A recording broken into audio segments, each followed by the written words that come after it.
Hello mga boss, so welcome back to J channel sa YouTube po mga boss. So yan o, ang ginagawa natin ngayon ay magawa tayo ng tibong. Yan mga boss, kung gagawa kayo ng bahay, so share ko lang yan sa inyo ang ginagawa natin.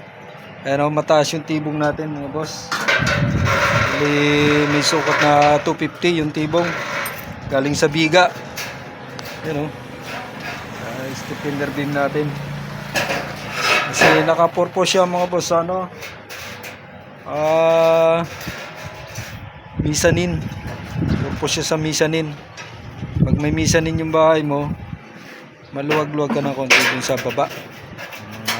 Meron ka mga ron sa second floor mo, may kama ka, may mga mo sa taas, pwede kang matulog sa misanin, diba? Okay, so magsisimula na tayo mga boss. Itong libro natin, nagtatali na siya ng bakal na pang dowels, sa dowels. Ayan, dalawang unit yan mga boss. Shoutout! Shoutout muna, Shoutout ka, Master! ayan, shoutout ka JB. Shoutout ka sa mga natin, Shoutout viewers. ka, Bantay! O yan. Kahit mainit, tsaga-tsaga lang tayo. Ganyan lang talaga ang buhay ng mga ang gagawa sa construction. Laban lang init, tsaka ulan. Pero okay lang. Binigay sa atin eh.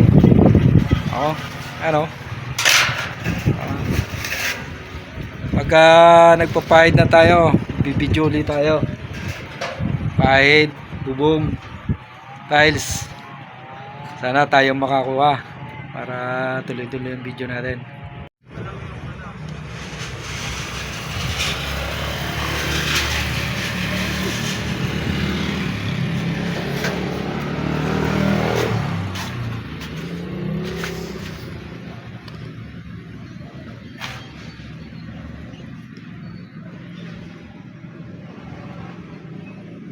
Layo nga lang.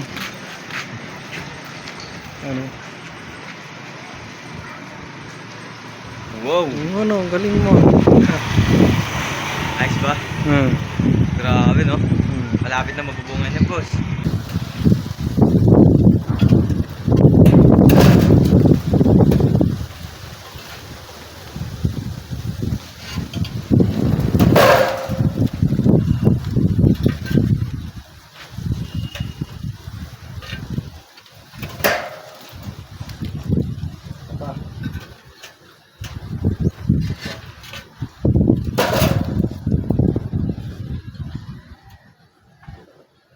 Ay,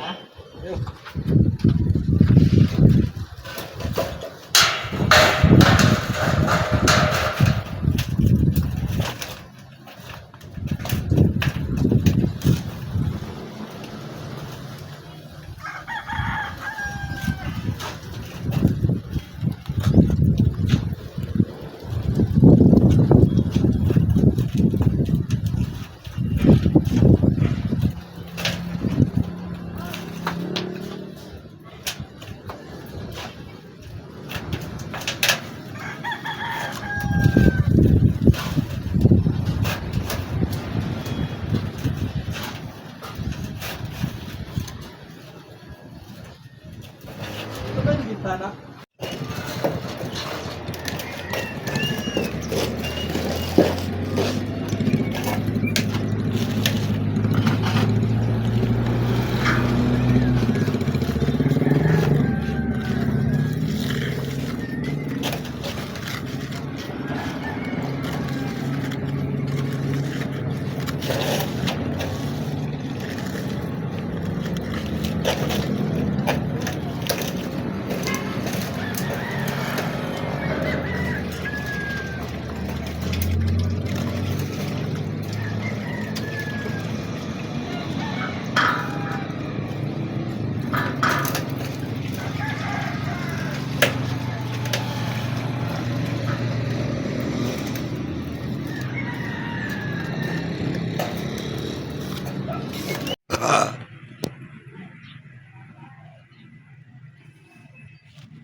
So yun po mga boss. Next video ulit tayo mga boss. So nag-video tayo mga boss ng mga yan oh, inasintada natin yung tibong. Dalawa tayo nagkasintada dyan. Yan, yung libro natin si JB. JB Jacinto. Shout out, Kamaster. Ayan. Kay Kamaster tayo gumagawa. Kay Kapanday. Boss Kapanday, shout out. Shoutout po sa iyo, Boss Kapanday. Ingat po lagi mga boss. Saka sa mga subscriber natin dyan, mga viewers natin. Ingat po kayo, boss. Thank you for watching. Thank you for watching mga boss ha. So ngayon, next video ulit tayo. Baka palitada na sa susunod. O kaya bubong. Okay, bye-bye. Ingat.